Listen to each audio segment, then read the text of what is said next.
my forte is edibles. Okay, all right. Alfalfa? Alfalfa would be good, yeah. So, okay, aluminum is toxic to plants. This is not necessarily a good thing that you want. It is naturally occurring in soils, but in high quantities it can be toxic. And it's more a problem in acidic soils because it becomes more available for the plants to pick up. So it's kind of nice that they test for aluminum as well, so you can kind of see, is this something that's a problem in my garden or not? And a lot of times the solution to that would be making it less acidic. So, cation exchange capacity.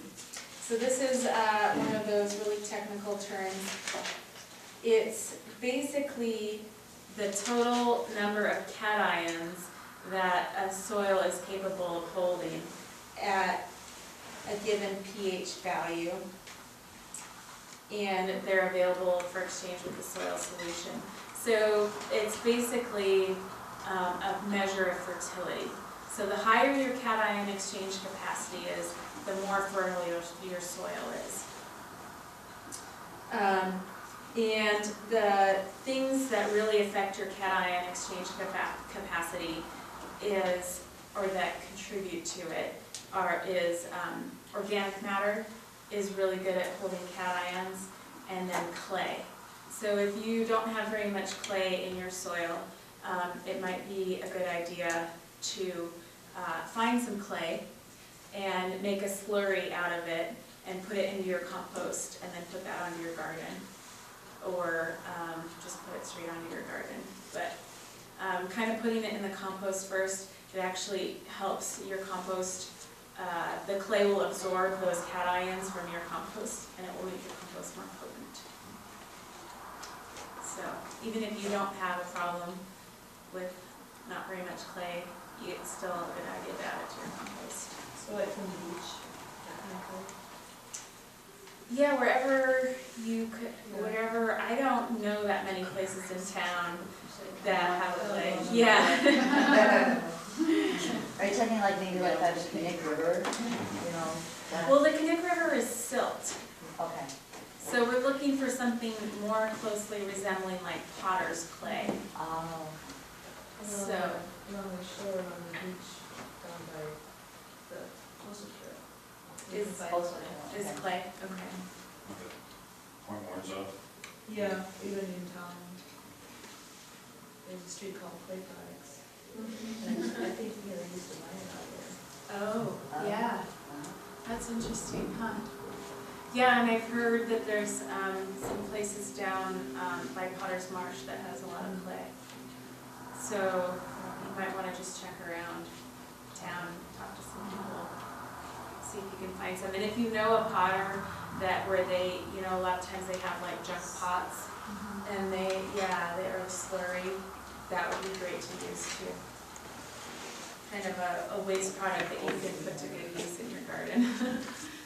Sometimes there are advantages to living in the city, and there's always a lot of resources around, but you just have to really look for them.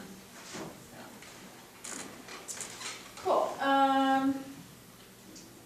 So cation exchange capacity is a measure of fertility and also nutrient retention capacity. So the more cation exchange capacity you have, the more ability your soil has to retain the nutrients. So you can kind of think of it as like the stickiness of your soil to retain the nutrients and the water and everything.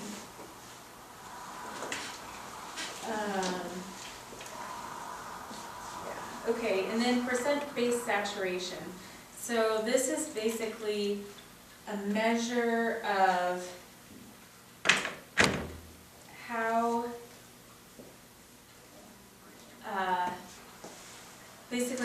your soil neutralizes pH. So the higher your percent-based saturation rate, the better your capacity, the better your soil's capacity is to neutralize pH. So, this can be good because it resists change, but it can also be difficult because if you have acidic soil and you have a high percent base saturation rate, then you need to put more lime on it to get it to bring up that pH to a more acceptable level. Does that make sense? So you'll have to add more lime because it's resisting that change. It kind of like absorbs the lime without changing anything. Can you say that again? I'm sorry. Yeah, so it's a difficult concept, and I'm not going into the real nitty-gritty details of it, but it's basically, it's the ability of your soil to resist change in pH. So, You want it to resist. well, not necessarily, but if it does resist, then you need to add more lime or more, neutralizing agent than if it doesn't have that capacity to resist as much. It's a little confusing for me, because, the lower the number, the I higher the know. pH. So if Yeah. it's a pH of 2, that's wretched, and if it's a pH Right. of 11, that's marvelous. No, that's wretched as well. Oh, So you're so it's aiming for the middle. Middle, okay. You're aiming for the middle. You don't want it too high or too low. In Fairbanks, they have basic soil, so they're going the opposite direction.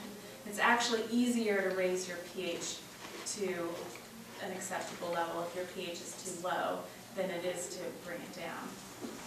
So we're aiming for the middle, and wish we had chalkboard in here. So if your percent base saturation is low, then you can add some lime and it'll raise that pH. If your percent base saturation is high, then you add some lime and it doesn't really do anything. You're like, well, why didn't it do anything? Because I put on the lime, but your soil is resisting that change. So you have to you have to overcome that resistance in order to move the pH. So if it's high, what do you put on? Just more lime. If you need to move the pH. So if you have a high percent base saturation and your pH is at the right spot, great, you don't have to do anything. So the percent base saturation isn't really good or bad. It's just telling you the condition of your soil if you need to change it. So you're adding lime, it is high or low. You're adding lime either way. No, No. you're only adding lime to raise the pH. So if it's low. So if you add have lime. acidic soil, you need to raise the pH so that it's more neutral. And if the base saturation is high, then you're still adding lime? You're Right. still adding lime, but you have to add more lime. Can you help me with this idea? Let's say I have a 10 by 10 garden patch, my pH is 5. I have no idea what Right. the other saturation would be. And I want to raise it up to 6. A bag of lime is 40 pounds, so 10 by 10. And Yeah. let's say I wanted first 8 inches or so of the soil. Would it be more than one bag? I doubt it, but that's where you would have to get recommendations. Like, if you get a soil test, they'll tell you how much to add, Oh, good. how much lime to add. Yeah. Yeah. So that kind of takes a little bit of guesswork out of it. You could probably find online some recommendations as Okay. well for that. If you were doing like a home pH test or something like that, you could probably find some online, but I don't know that off the top of my head. So then where does the urine come in, the nitrogen? Well, the year, Because I'm thinking urine is like ammonia, ammonia, like basic. Isn't it more basic than it is acidic?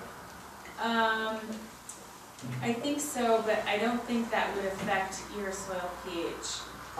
Because it's moving through your soil, doesn't necessarily become part of your soil. So you're basically talking nitrogen as far as the urine.